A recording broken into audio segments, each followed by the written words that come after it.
Leurs collègues donnent leur vie et ils risquent les leurs pour sauver les personnes infectées en pleine pénurie de l'équipement de protection de base, le masque. Et ces infirmières de New York sont à un stade critique. Trump doit agir vite et maintenant. Nous n'avons plus de temps face aux décès des patients et aux morts non nécessaires des travailleurs de la santé. Mais le secteur privé n'a pas attendu le président américain.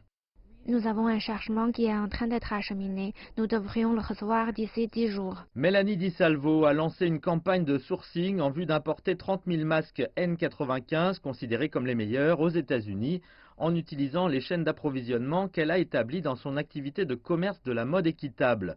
Et elle n'est pas la seule. Nous recherchons des matériaux et des usines aux États-Unis et en Chine.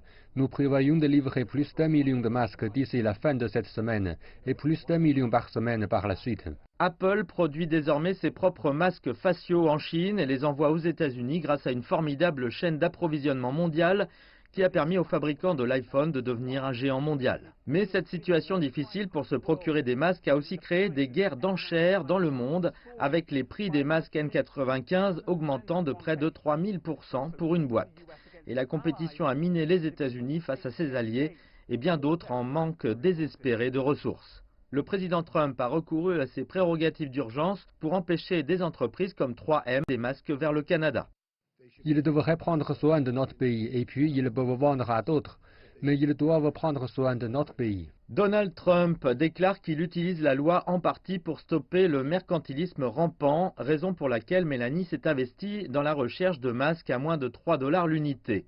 Même si c'est loin du prix dans l'industrie de la santé, à environ 60 centimes, mais sa campagne ne réalise aucun profit. Je tente en ce moment d'aider comme je le peux, en utilisant mes ressources et en les partageant, en créant un réseau de personnes qui travaillent honnêtement.